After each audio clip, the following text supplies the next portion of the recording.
Good morning, my dear students. Get ready with your notebook and pen. This is the video for class 3rd, subject English. Good morning, my dear students of class 3rd. How are you? I hope you are fine at your homes and doing your online regular studies as per your getting online classes.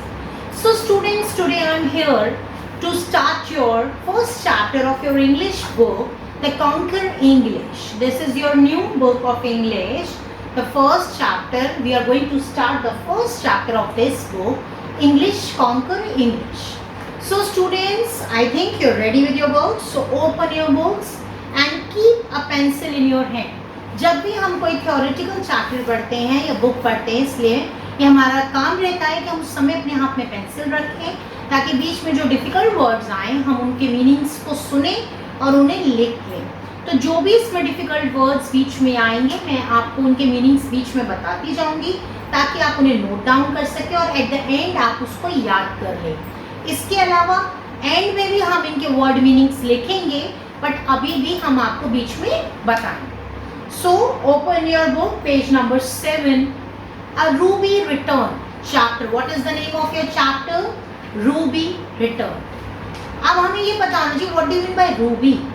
Ruby का मतलब होता है रत्न, मतलब है जवाहरात. तो Ruby एक रत्न था. रूबी रिटर्न, रिटर्न का मतलब वापस. ये कहानी है किसी एक रूबी यानी एक रत्न के वापस होने की. अब देखिए हम रीड करना स्टार्ट कर रहे हैं. Once a trader asked a merchant to keep a large ruby safe for him.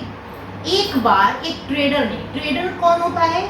Trader नीचे देखिए आपको बता रखा है. ट्रेडर होता है, आप उसको मान लीजिए एक तरह से a person who buys and sells things and often has a shop in the market place. यानी जो खरीद बेच और खरीदने का काम करते हैं ना, जगह जगह खरीदते हैं, बेचते हैं, सामान की खरीदारी करते हैं, उन्हें हम कहते हैं trader. And asked a merchant. Merchant कौन होते हैं? वो व्यापारी होते हैं.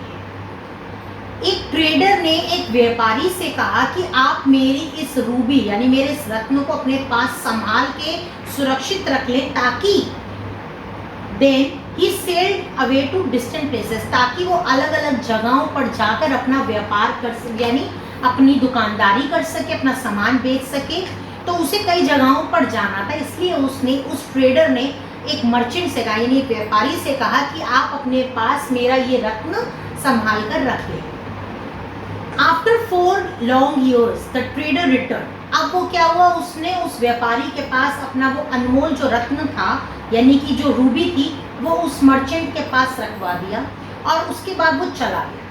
4 साल बाद वो लौट के आया. वो 4 साल के लिए चला गया अपनी रूबी को उस व्यापारी के पास रखवा कर, क्योंकि उसे जाना था इसीलिए वो रूबी सुरक्षित उस मर्चेंट के पास रखवा गया और उसके बाद वो 4 साल बाद लौट कर आया. The trader returned. वो जो दुकानदार था यानी वो लौट कर कब आया? 4 साल बाद. He asked the merchant for his gem. अब वो जब 4 साल बाद लौट कर आया तो वो उस व्यापारी के पास गया कि मेरा वो जेम यानी कि मेरी वो रूबी मुझे लौटा दो. My dear sir, said the merchant. अब व्यापारी ने उसे क्या जवाब दिया?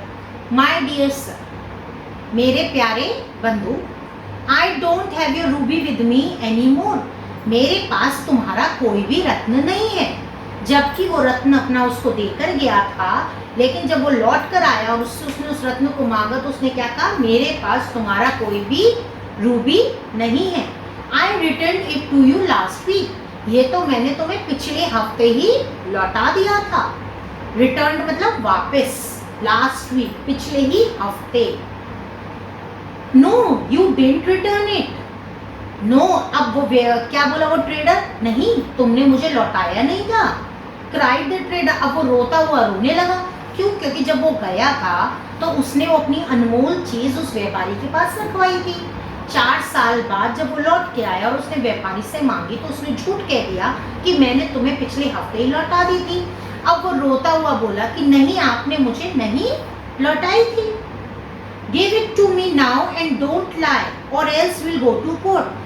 अब उसने क्या बोला रोते हुए कि नहीं, या तो तुम मुझे अभी लौटाओ, मुझे दो, अन्य झूठ मत बोलो, मेरी रूबी मुझे लौटाओ, नहीं तो मैं कोर्ट जाऊंगा. Come let's go, said the merchant. अब क्या कहा उस व्यापारी ने, बहुत चालाक था, उसने कहा ठीक है कोई बात नहीं, चलो मैं भी चलता हूँ court. I have 3 witnesses who saw me return your ruby to you। उसने कहा मुझ पे 3 गवाह हैं। विटनेस का मतलब होता है गवाह। मुझ पे 3 गवाह हैं जिन्होंने देखा है कि मैंने तुम्हें रूबी उन्हीं के सामने लौटाई थी। Soon the 2 men stood before देवराया। तुरंत उसके बाद उन 3 लोगों को सामने बुलाया गया। किसके पास? स्टूड, देवराया के पास। द जज, अब उनका फैसला करने के लिए वो पहुंचे।